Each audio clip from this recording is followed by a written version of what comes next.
Alerte coronavirus. Attention, attention, le coronavirus se transmet très facilement et fait des ravages. Pour l'éviter, le port du masque de protection est obligatoire en tout lieu. Dans l'administration publique ou privée, dans les réunions, les rencontres, dans les marchés, les magasins, les boutiques et lors des déplacements, le port du masque est obligatoire. Même dans les lieux privés, dès lors que l'on n'est pas seul, le masque doit être le fidèle compagnon. Mais attention, le port de masque de protection ne dispense nullement d'appliquer les autres mesures de prévention, notamment le lavage des mains à l'eau et au savon et l'observance de la distance de sécurité sanitaire d'au moins 1 mètre entre personnes. Enfin, s'abstenir de porter des gants en vue du lavage régulier des mains à l'eau et au savon ou de l'application de gel hydroalcoolique. Pour tout savoir sur l'épidémie du coronavirus au Bénin, rendez-vous sur le site web www.gouv.bj/coronavirus. Ceci est un message du gouvernement de la République du Bénin. Bienvenue au Journal des Régions, bonsoir à tous. Les responsables des cultes endogènes de la commune de Sémépoji félicitent le président de l'Assemblée nationale, Louis Vlavonou, pour ses actions menées à la tête de l'institution parlementaire. L'audience a été l'occasion pour les garants de la tradition de formuler quelques doléances. Nous avions demandé une audience à Monsieur le Président de l'Assemblée. Nous, les pratiquants de la religion endogène de la commune de Sémépoji, nous sommes venus féliciter le Président de l'Assemblée pour les actions qu'il mène dans notre pays et que tout ceci est encore palpable. Le visage de notre pays a transformé en moins de 5 ans. Nous sommes venus le féliciter. Et nous avons demandé l'action que nous avons menée pour être derrière eux, pour que les travaux qu'ils mènent puissent être perpétués davantage. Nos préoccupations majeures, nous avions fait 2 doléances. Nous avons demandé une place pour implanter un jardin botanique et nous avons demandé l'aménagement de notre place de Vaudou, là où nous fêtons 10 janvier, pour que ça soit plus aménagé et plus embelli que ça. Le président de l'Assemblée a promis de le faire. Et nous sommes sûrs qu'il va le faire. Il nous a très bien reçus malgré la complexité de son temps. Il est resté avec nous. Nous avions dit tout ce que nous voulons. Et lui-même, ce qu'il a accepté, il a accepté. Ce qu'il ne peut pas accepter, il n'a pas accepté. Nous le faisons très bien, nous l'avions très bien compris. Le consortium Bani décerne un satisfecit à l'ensemble de la classe politique béninoise. Ce groupe d'organisations non gouvernementales est heureux de l'accroissement de la représentation de la gente féminine à l'élection présidentielle prochaine.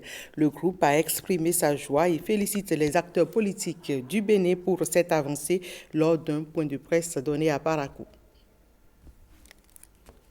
5 femmes positionnées, les unes pour être présidentes, les autres pour être vice-présidentes en République du Bénin. Pour une première tentative, c'est une prouesse d'après le consortium Bani qui s'en réjouit. Grande est notre joie et grand est notre espoir.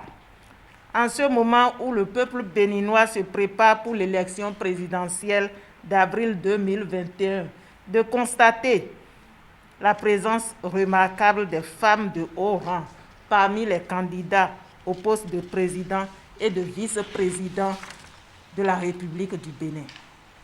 Parmi les 20 dossiers de candidature, elles sont au total 5, ayant franchi le seuil de la Commission électorale nationale autonome pour le dépôt des dossiers. Ces femmes ainsi positionnées, c'est le Bénin qui fait un bond qualitatif dans l'approche genre et la promotion de la femme. Les acteurs politiques en sont félicités. Jamais le Bénin n'a enregistré autant de femmes candidates pour une seule élection présidentielle. Nous, membres du consortium Bani, conformément à notre mission de promotion du genre et de la participation de la femme aux instances de prise de décision, exprimons notre sincère et profonde gratitude à toutes les autorités politiques de notre pays pour le choix porté sur ces vaillantes femmes.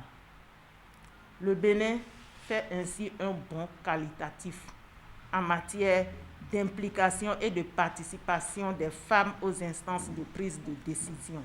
Le consortium BANI regroupe 5 organisations non gouvernementales. Il s'agit de l'Union des femmes conseillères communales de la Liborie, de la Takora, du Borgou, des Collines et de la Donga, Scienson, Solidev et le réseau Alliance Santé. Le microcrédit à l'AFIA est un programme du gouvernement pour sortir les femmes et les jeunes de la précarité. Lors d'une sortie effectuée vendredi dernier à Niki dans le cadre du dialogue communautaire sur les mutilations génitales féminines, le ministre des Affaires sociales et de la microfinance a saisi l'occasion pour expliquer à la population les avantages du microcrédit à l'AFIA. Et pour l'exercice, Véronique Toinfodé était accompagnée du directeur général du Fonds national de la microfinance, FNM. Environ 100 personnes ont bénéficié du microcrédit à l'AFIA dans la commune de Niki. En termes de niveau de déploiement, les objectifs sont loin d'être atteints. Pour bénéficier de ce crédit, il n'y a pas grand-chose à faire. Il suffit de se mettre en groupe de 3 ou de 5 personnes. Pourquoi il faut se mettre en groupe de 3 ou de 5 ? Parce que nous avons voulu qu'il y ait de la solidarité entre vous. Bien que vous soyez en groupe de 3 ou de 5, le crédit, il est individuel. Ce n'est pas comme avant où c'est le chef de groupe qui prend l'argent et qui donne aux autres. Ici, on a mis en place une technologie qui fait que le crédit va aller directement dans votre téléphone portable. Lorsque le crédit vient, vous allez recevoir un message qui vous dit « Ah, vous avez reçu votre microcrédit à l'AFIA ». Après cela, vous irez vers un agent Mobile Money, un agent de Move, un agent de MTN, vous récupérez votre crédit. Le microcrédit, dans sa nouvelle version, a vocation d'apporter le bonheur dans les familles. Donc non seulement le taux a été revu et il est maintenant de 4% pour 6 mois, mais tous les intermédiaires, tous les frais supplémentaires ont été complètement revus. Il y avait des cartes qu'on payait à 5 000 francs avant, ça n'existe plus. Lorsque vous créez le dossier avec l'assurance et les frais de dossier, cela ne dépasse pas 1 000 francs. Et sur un crédit de 50 000, donc le taux d'intérêt, c'est 2 000 francs en 6 mois. Même les frais, parce que vous savez que quand on fait des mobile money pour envoyer de l'argent et qu'on sort, il y a des frais que les compagnies de téléphonie mobile prennent. Ces frais sont pris en charge par l'État. Je voudrais aussi vous apporter la précision que le chef de l'État, il y a un peu plus d'1 an, avait promis 10 milliards pour les microcrédits à l'AFIA et ces 10 milliards sont à la disposition du Fonds national de la microfinance. L'argent est là. Après l'étape de Niki, le ministre et sa suite ont été reçus au Camp Peul dans la commune de Kalalé, jusque-là ignorant de la réalité du microcrédit à l'AFIA. Un accueil sobre qui n'a rien enlevé au message de Véronique Toinfodé. Après l'exercice, le ministre des Affaires sociales et de la microfinance a invité les bénéficiaires à toujours rembourser leur crédit pour la pérennité du projet. Toujours dans le nord du Bénin, les acteurs des communautés à la base se mobilisent autour du gouvernement pour dire non à l'excision des filles au Bénin. Ils ont organisé à Niki une séance d'échange sur la question et la rencontre s'est tenue le vendredi 5 février dernier, la veille de la journée internationale de lutte contre les mutilations génitales féminines. Le ministre des Affaires sociales de la microfinance a présidé la séance. Le reportage est signé Ablofou Idrissou et Roland Tchankar.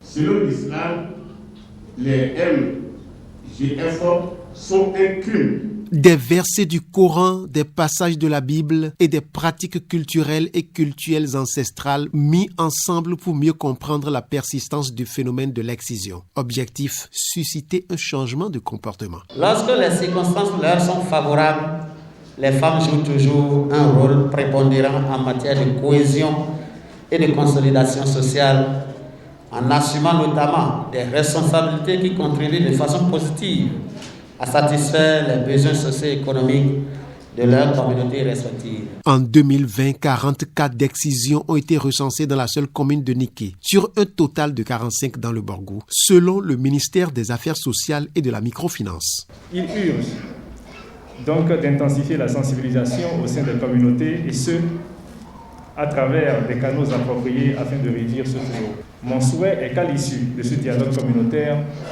des engagements soient pris par les différents acteurs que vous êtes en vue de l'éradication des violences faites aux femmes et aux filles dans le département du Borgo. Les mutilations génitales féminines sont une atteinte à l'intégrité physique et psychologique de la femme. De nombreuses stratégies ont été développées depuis quelques années pour lutter contre le phénomène. L'objectif visé étant la tolérance zéro.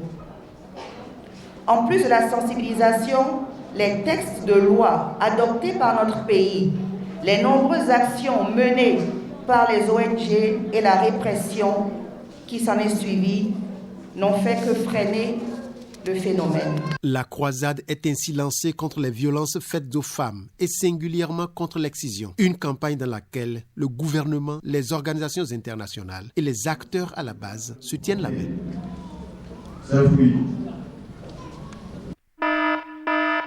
Alerte coronavirus. Attention, attention, le coronavirus se transmet très facilement et fait des ravages. Pour l'éviter, le port du masque de protection est obligatoire en tout lieu.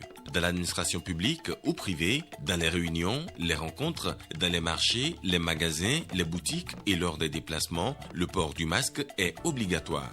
Même dans les lieux privés, dès lors que l'on n'est pas seul, le masque doit être le fidèle compagnon.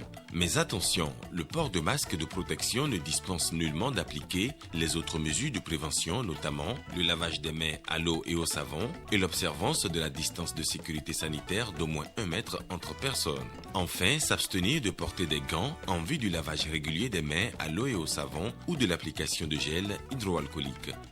Pour tout savoir sur l'épidémie du coronavirus au Bénin, rendez-vous sur le site web www.gouv.bj/coronavirus. Ceci est un message du gouvernement de la République du Bénin. Et ce sera tout pour ce 19h. Merci mesdames, messieurs de l'avoir suivi.